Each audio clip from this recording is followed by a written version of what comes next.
Hello guys, इसके पहले हम लोग पढ़े थे एसेक्सुअल रिप्रोडक्शन के कितने टाइप, 3 टाइप पढ़े थे। 3 टाइप में हमारा पहला फिजन था, दूसरा हमारा बडिंग था, तीसरा हमारा फ्रेगमेंटेशन था।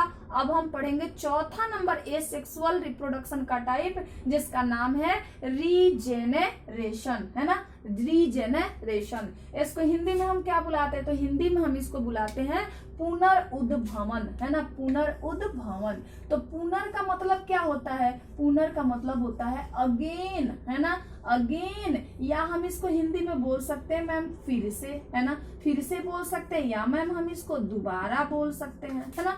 और यहाँ दूसरा वर्ड है जी उद्भवन। उद्भवन का मतलब क्या होता है, उद्भवन का मतलब होता है पैदा होना, या इसका मतलब होता है जन्म लेना, है ना। उद्भवन का मतलब होता है पैदा होना या जन्म लेना। इंग्लिश में भी देखेंगे तो मैम री का मतलब क्या हो गया, अगेन हो गया। और जनरेशन का मतलब मैम जेनरेट से बना है, और जेनरेट का मतलब मैम पैदा होना या जन्म लेना, है ना। इसमें क्या पैदा होगा, क्या जन्म लेगा।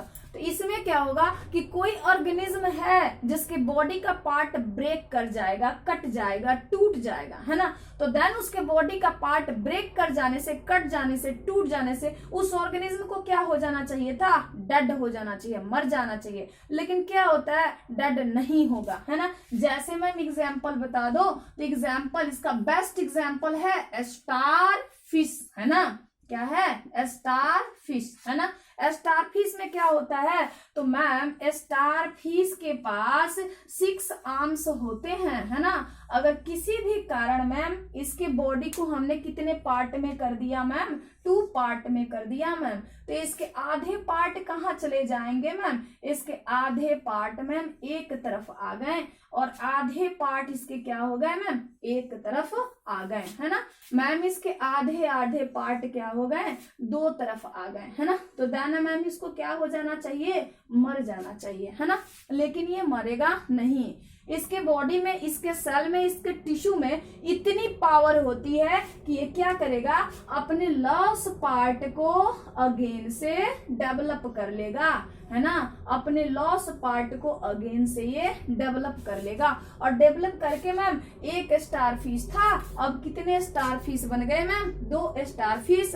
मतलब मैम ये अपना फोटो कॉपी तैयार कर लेगा, है ना, अपने लाइफ को सेव कर लेगा। कैसे मैम, जो ऑर्गन्स इसने गवा दिए थे, जो अंग इसने गवा दिए थे, उस अंग को इसने मैम क्या कर लिया, रीजनरेट कर लिया मैम, फिर से पैदा कर लिया, है ना। और पैदा करके क्या कर लिया, अपने लाइफ को तो इसने सेव कर ही लिया, बल्कि ये जितने पार्ट में बटा था उतने न्यू ऑर्गेनिज्म को भी इसने बना दिया। यानी साथ में इसने अपनी संख्या में भी प्रोडक्शन कर ली, संख्या में भी बढ़ोतरी कर ली।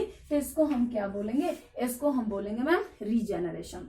और ये रीजनरेशन का भी प्रोसेस कहाँ होता है, तो ऑलवेज ही ये रीजनरेशन का प्रोसेस भी मैम एनिमल में होता है। और कौन से एनिमल में होता है, तो मैम ये रीजनरेशन का प्रोसेस जो है ये भी मल्टी सेलुलर्स में होता है। बहुकोशिकीय एनिमल्स में रीजनरेशन का प्रोसेस जो है हम लोग देखते हैं, है ना। इसके अलावा इसका एग्जाम्पल प्लेनेरिया है, प्लेनेरिया में भी हम लोग ऐसा देखते हैं, है ना। प्लेनेरिया में भी हम लोगों को रीजेनरेशन देखने को मिलता है ना।